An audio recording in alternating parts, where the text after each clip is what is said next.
Hi అండి. ఈ కథ నచ్చితే లైక్ చేసి సబ్స్క్రైబ్ చేసుకోవడం మర్చిపోవద్దు. ఇంద్రజ కోపానికి పార్దు అలానే షాక్ అయ్యాడు. నీకు తెలియదు పార్దు, ఈ రానా నువ్వు అనుకున్నంత మెత్తగా మనిషి కాదు. చాలా తెలివైనవాడు. కానీ నువ్వు మాత్రం అరవింద్ రానా నుంచి దూరం చేయాలి. బెడ్ మీద ఉన్న అశ్విన్కి ఇంద్రజ మాటలు కొద్ది కొద్దిగా వినిపిస్తున్నాయి. కానీ కళ్ళు తెరవలేకపోతున్నాడు. మిమ్మల్ని ఒకటి అడుగునా? అడుగు పార్దు. అసలు రానా అంటే ఎందుకు పగ మీకు? ఏమన్నా వాడు అన్యాయం చేశాడా? అన్యాయం కాదు, కడుపుకోత మిగిల్చాడంటూ కోపంగా పార్దు వైపు చూసి, రానా నా కూతురు జీవితాన్ని అన్యాయం చేస్తే శేఖర్ నన్ను కాదని ఆ సుశాంతిని పెళ్లి చేసుకున్నాడు. అంటే మీరు శేఖర్ గారిని ప్రేమించారా? అవును, కానీ నన్ను పెళ్లి చేసుకోలేదు. చివరికి నా కూతురు చరిత రానాని లవ్ చేసింది. కానీ ఏం లాభం? రానా తన ప్రేమను ఎక్స్పెక్ట్ చేయలేదు. నా కూతురు సూసైడ్ చేసుకుంది. అందుకే ఆ రానా ఫ్యామిలీ అంటే పగ నాకు. పార్థుకి విషయం అంతా అర్థమైంది. రానా లవ్ యాక్సెప్ట్ చేయలేదని సూసైడ్ చేసుకుందా? అవును. నా కూతురు చరిత చాలా అమాయకురాలు, ఏం తెలియని పిచ్చిది. అలాంటిది నా కూతుర్ని నాకు దూరం కాకుండా చేశాడు. ఆ రానా ఎలా వదిలిపెడతాను? ఎవరిని వదిలిపెట్టను. నన్ను కాదని సుశాంతిని పెళ్లి చేసుకున్న శేఖర్ కూడా బాధపడాలి. కొడుకు జీవితం చూసి ఎంతగానో కుమిలి ఏడవాలి. ఇప్పటికే చంద్రని చూసి సగం ఏడుస్తున్నారు, ఇంకపై ఏడుస్తూనే ఉంటారు. పాపం కడుపులో బిడ్డ కూడా దూరమైంది కదా, ఎలా మనశ్శాంతిగా ఉంటారు? బెడ్ మీద పడుకున్న అశ్విన్కి చందన పేరు వినగానే తన చేతి వేళ్ళలో చిన్న కదలిక. నన్ను క్షమించు చందన, నిన్ను ఎంత మోసం చేశాను. కానీ నీకు దూరమైన దగ్గర నుంచి నిజంగానే నా మనసులో లేదు. ఏం తెలియని నిన్ను మోసం చేశాను. నీకు దూరంగా వచ్చాకే అర్థమైంది నీ ప్రేమ ఎంత గొప్పదో. నన్ను నువ్వు మాత్రమే భరించగలవు. ఐ లవ్ యూ చందన. ఎక్కడున్నానో కూడా నాకు అర్థం కావటం లేదు. కానీ నాకు నువ్వు కావాలి అని మనసులోనే అనుకుంటే నిద్రలోకి జారుకున్నాడు. బెడ్ మీద నుంచి ఒక్కసారిగా ఉలిక్కిపడి లేచింది చందన. అప్పుడే కాఫీ కప్ పట్టుకొని లోపలికి వచ్చిన సుశాంతి, చందన ఏమైంది మా అంటూ కంగారుగా చందన పక్కన కూర్చుంది. చందన రూమ్ అంతా చూసింది. చందన ఏమైంది? ఎందుకు అలా చూస్తున్నావు? నీ వంటి నిండా ఆ చెమట ఏంటి? అమ్మ, అశ్విన్ నాతో మాట్లాడుతున్నాడు. అమ్మ, నా కోసం తను బాధపడుతున్నాడు. చందన, అశ్విన్ కోసం తెలిసి కూడా ఎందుకు నువ్వు ఇంకా తన కోసమే ఆలోచిస్తున్నావు? లేదు మా, ఎందుకో నా మనసుకి అనిపిస్తుంది అశ్విన్ బ్రతికే ఉన్నాడని. నాకు తను మాట్లాడుతున్నట్లు అనిపించిందమ్మా. సుశాంతి బాధగా, నువ్వు తన కోసం ఆలోచిస్తూ పడుకున్నావు కదా, అందుకే నీకు అలా అనిపిస్తుంది. ముందు నువ్వు కాఫీ తాగు. చందన బాధగా, అమ్మ నేను నిజమే చెప్తున్నాను. నాకు వచ్చింది కల కావచ్చు, కానీ అశ్విన్ మాత్రం బ్రతికే ఉన్నాడు అనిపిస్తుంది. లేదు మా, నా అశ్విన్ చనిపోలేదు, బ్రతికే ఉన్నాడు అంటే. ఏడుస్తూ సుశాంతి వడిలో పడుకుంది. సుశాంతి బాధగా చందన తలనిమిరి ఆలోచిస్తూ ఉండిపోయింది. లంచ్ టైం అవడంతో శక్తి, రానా ఇద్దరు ల్యాప్టాప్ పక్కన పెట్టి, చెప్పు ఏమైనా తెలిసిందా? పార్దు వెనక ఉన్న ఎవరున్నారో? లేదురా, ఇంకా ఏం తెలియలేదు.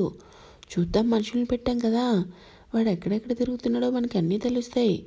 కానీ సడన్గా ఏంట్రా వాడు ఇంతలా మారిపోయాడు? ఒకప్పుడు నా చూపు చూస్తేనే చాలా భయపడేవాడు, కానీ ఇప్పుడు అరవింద్ నా నుంచి దూరం చేస్తానంటున్నాడు. రానా, నీకు విషయం చెప్పనా? ఏంట్రా?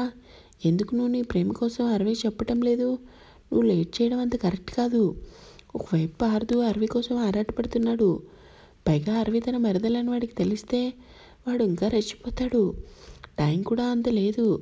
రానా కారణం అరవి కూడా పార్దు తన బావ అని తెలుసు. కేవలం ఇంట్లో వాళ్ళకి మాత్రమే తెలియాలి. ఏమాత్రం ఇంట్లో వాళ్ళకి తెలిసినా వాళ్ళిద్దరు జంటలకి పెళ్లి చేద్దామని అనుకుంటే అప్పుడు మనం ఎన్ని ప్రయత్నాలు చేసినా వేస్ట్ అవుతాయి. రానా అలానే చూశాడు శక్తి వైపు. నిజం రానా, ఎందుకంటే అరవి ఏంటో నీకు పూర్తిగా తెలుసు. పైగా ఫ్యామిలీ అంటే తనకి ప్రాణం. వాళ్ళ కోసం ఏమైనా చేస్తుంది. అందుకే ఈ పార్దు మనకి షాక్ ఇవ్వకముందే నువ్వు అరవిని సొంతం చేసుకో.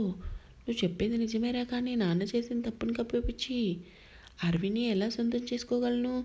నీకు తెలీదురా, మధ్యన పరిచయమై చాలా తక్కువైనా విడదీయలేని బంధంగా ఇప్పుడిప్పుడే మారుతుంది. అవును, అందుకనే చెప్తున్నాను, ముందు నేను చెప్పించేయి. నాకు తెలిసి అరవి నిన్ను ఖచ్చితంగా క్షమిస్తుంది అంటూ ఆలోచిస్తున్నాడు రానా. అప్పుడే లోపలికి వచ్చిన అరవి, ఏంటి ఇద్దరు భోజనం చేయకుండా మీటింగ్ పెట్టారు? శక్తి నవ్వుతూ, నీకోసమే మీటింగ్ పెట్టాం, దా కూర్చో. రానా ముఖం చూసిన అరవి, ఏమైంది, ఫేస్ ఎలా ఉంది అంటూ సాయిగ చేసింది శక్తికి. శక్తి అరవి దగ్గరకు వచ్చి, ఏమో నాకేం తెలుసు, నువ్వే అడుగు వాడిని, ముందేమైనా పెట్టువాడికి. నువ్వు భోజనం చేసావా శక్తి? చందన్ దగ్గరికి వెళ్తున్నాను. మరి భోజనం చేయవా? సుశాంతి ఆంటీ నాకు ఫోన్ చేసింది ఇంటికి రమ్మని. అక్కడ నా కోసం ఆంటీ బిర్యానీ వండింది. నేను వెళ్తున్నాను, బాయ్. వెళ్తావు కానీ ఇంతకీ ఆ సైతాన్ స్టాటిస్ట్ ఎందుకు అలా ఉన్నట్టు? అన్నీ నీకు చెప్తాడా ఏంటి? నువ్వే అడుగు, నాకు చాలా పనులు ఉన్నాయంటూ శక్తి అక్కడి నుంచి వెళ్ళాడు. ఏమైంది సార్ అలా ఉన్నారు? ఏం లేదు.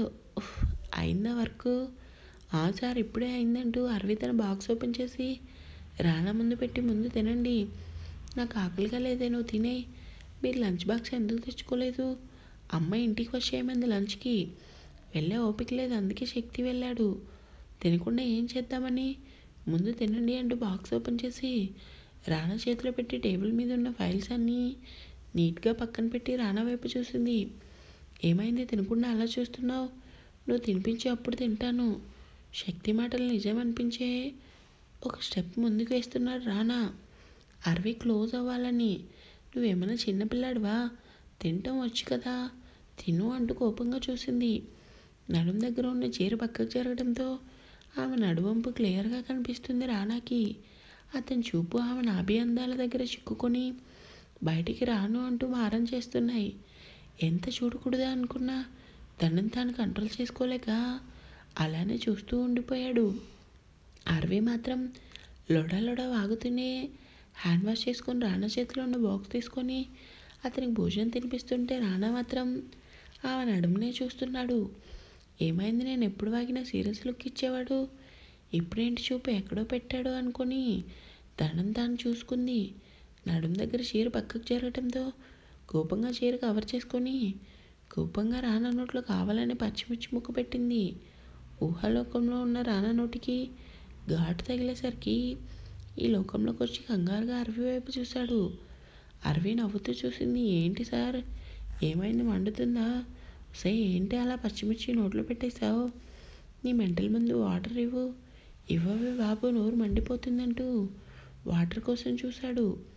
అరవి వాటర్ ఇవ్వటం మానేసి, మరి లేకపోతే నా నడుముని ఎందుకు అలా తినేసేలా చూస్తున్నారు? నీ ముఖం, నీ నడుము ఎక్కడ చూసానే, అది అసలు నడుమేనా? నువ్వు నీ వెటకారం కాకపోతే అంటూ దగ్గుతూ వాటర్ కోసం చూశాడు. అతని ముఖంలో పాటు 2 కళ్ళు రెడ్ అయిపోయేసరికి అరవి బాధగా వాటర్ బాటిల్ ఇచ్చి, సారీ సైతానికే వచ్చే, కావాలని చేయలేదు, నువ్వు నిజంగా నా నడుముని చూసావు కదా, అందుకే సరదాగా పెట్టానంటూ రానా తల మీద చిన్నగా తడుతూ వాటర్ పట్టించింది. రానా వాటర్ తగ్గి, బాబోయ్, దీంతో రొమాన్స్ అంటే నిప్పుతో చెలగట్టమన్నమాట, నడుము చూసినందుకే పచ్చిమిర్చి పెట్టింది. ఇంకా నయం, రోజు డ్రెస్ కోసం చూసినట్టు చూస్తే నిజంగానే పీక పిసికి చంపేస్తుంది ఇది. ఏమైంది, మంట ఇంకా తగ్గలేదా? తగ్గింది అంటూ చైర్లో కూర్చొని కోపంగా అరవి వైపు చూసి, ఎందుకే నేనంటే అంత పగ నీకు? నీకేమన్యాయం చేశాను? ఉదయం షర్ట్ పాడు చేశావు, ఇప్పుడు నీకు లేకుండా నీ బాక్స్ మొత్తం ఖాళీ చేశానని నోట్లో పచ్చిమిర్చి పెట్టావా? అరవి కోపంగా లుక్ ఇచ్చి, ఏషియా లేకు, నీ గురించి నాకు తెలుసు. తన చేరుకొంగుతో రానా మూతి తుడుస్తూ, నువ్వు తింటున్నప్పుడు ఏం చూసావో నాకు తెలీదనా? అయినా నువ్వు అబ్బాయిలా ఉంటావు కదే, అందుకే నేను అడుగు చూశాను, అసలు అందంగా ఉందా లేదంటే చండాలంగా ఉందా అని. నిన్ను అంటూ కోపంగా రానా మీదకి వచ్చింది. ఒక్కసారిగా ఆమెను మీదకి లాక్కున్నాడు అమాంతం. అతని ఎదవే వాలిపోయింది అరవి. ఆమె ఫేస్ మీద పడిన కురుల్ని వెనక్కి నెడుతూ మరో చేతిని నడుం దగ్గర పోనిచ్చి, ఏంటి నన్ను కొడదామనే, కొట్టు ఒకసారి అంటూ ఆమె నడువుని మరింత గట్టిగా పట్టుకున్నాడు. అరవి నోటు మాట రాక అలానే చూస్తూ ఉండిపోయింది. రానా అలానే ఆమెను చూస్తూ తనని సరిగ్గా ఒడిలో కూర్చోబెట్టుకొని ఆమె భుజంపై తలనానించి ఆమె మెడవంపుల్లో మత్తుగా ఊపిరి పీల్చుకొని వదిలేసరికి అరవికి ఏదో మైకం కమ్మినట్టు అతనిపై వాలిపోయింది. రానా చిన్నగా నవ్వుకొని ఏంటి అన్నట్టుగా ఆమె చెంపల మీద తన పెదవులను లైట్గా టచ్ చేసి వదిలి అరవి ముఖం చూశాడు. ఆమె ఈ లోకంలో లేదు, కళ్ళు మూసుకొని ఉంది. రానా వెంటనే తేరుకొని అరవి నడుం దగ్గర ఒకటి గిల్లాడు గట్టిగా. ఒక్కసారిగా ఏంటి అలాగిచ్చావంటూ కోపంగా చూసింది. అప్పుడు కానీ తెలియలేదు తను చిన్నపిల్లలా రానా ఒడిలో సెట్ అయిందని. వెంటనే పైకి లేచి తన బాక్స్ తీసుకొని రానా వైపు చూడకుండా బయటికి వెళ్ళింది. రానా తనలో తానే నవ్వుకొని ఆఫీస్ వర్క్ చేసుకున్నాడు. తన క్యాబిన్ వచ్చిన అరవి వాటర్ బాటిల్ తీసుకొని వాటర్ మొత్తం తాగి వణుకుతున్న చేతులను టేబుల్ మీద పెట్టి రానా చేసిన పని తలుచుకోగానే ఆమె గుండె చాలా ఫాస్ట్గా కొట్టుకుంటుంది. బాబాయ్ బాబోయ్ ఏంటి సైతానికి వచ్చేలా చాలా మార్పు వస్తుంది, ఏంటి ఇదంతా అనుకొని ఆలోచిస్తూ బాక్స్ వైపు చూసింది. సగం రైస్ ఉండడంతో తనలో తాను చిన్నగా నవ్వుకుంది. ఆమెకు తెలుసు అతను తన కోసమే భోజనం ఉంచాడని. వెంటనే బాక్స్ తీసుకొని తను భోజనం చేసింది. సోఫాలో కూర్చొని పార్థు కోసం ఆలోచిస్తున్నాడు అభి.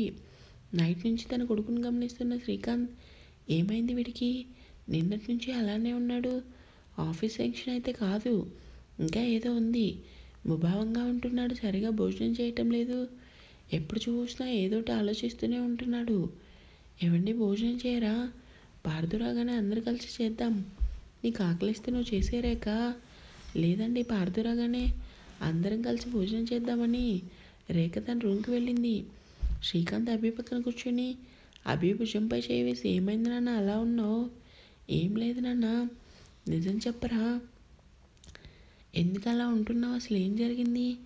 పార్థు కోసం శ్రీకాంత్కి ఎలా అయినా చెప్పాలనుకున్నాడు అభి. ఏం చెప్పమంటావు నాన్న, పార్థు చేసే పనుల కారణంగా నేను రానా దగ్గర కూడా తలెత్తుకోలేకపోతున్నా. ఎంతో గారాబంగా పెంచి పెద్ద చేసావు కానీ ఇప్పుడు వాడు రౌడీలా తయారయ్యాడు. అసలు వాడు ఏం చేశాడా, ఏం చేశాడా అంటూ రానా విషయంలో పార్థు చేసిన పనులన్నీ చెప్పాడు అభి. అరవి మరదలన్న విషయం మాత్రం అస్సలు చెప్పలేదు. నువ్వే చెప్పు నాన్న, అమ్మ ఎక్కడ ఉందో నిజంగా నాకు తెలియదు కానీ రానా నాకు చెప్పాడు అమ్మ గురించి, మన ఫ్యామిలీ గురించి. అలాంటి అతనికి తన చెల్లి కాబోయే భర్త యాక్సిడెంట్ చేయించాడు నాన్న. రానా నా ముఖం చూసి తమ్ముడిని ఏం చేయటం లేదు, లేదంటే ఈ పాటికి వాడంటూ ఆగిపోయి, శేఖర్ గారు ఎలాంటి వారో నాకు తెలుసు నాన్న, వాళ్ళ ఫ్యామిలీ చాలా మంచిది, ఎందుకు నాన్న వీడు ఇలా చేస్తున్నాడు. రానా ఇష్టపడుతున్న అమ్మాయిని కావాలని మరీ మొండి పట్టుదల పెట్టుకున్నాడు. నాకైతే వాడి మీద చాలా కోపం వస్తుంది నాన్న, వాడితో మాట్లాడదామన్నా మనిషి అసలు ఇంట్లో ఉండటం లేదు, ఎక్కడికి వెళ్తున్నాడో తెలియటం లేదు అంటూ అభి ఎంతగానో భారతి కోసం బాధపడ్డాడు. అన్నీ విన్న శ్రీకాంత్ అభి వైపు చూశాడు.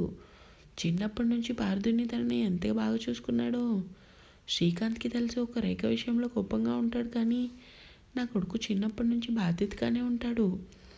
ఎప్పుడు వీడు ఇంతలా బాధపడటం చూడలేదు అనుకొని వాడితో నేను మాట్లాడతాను, ముందు నువ్వు భోజనం చేయరా.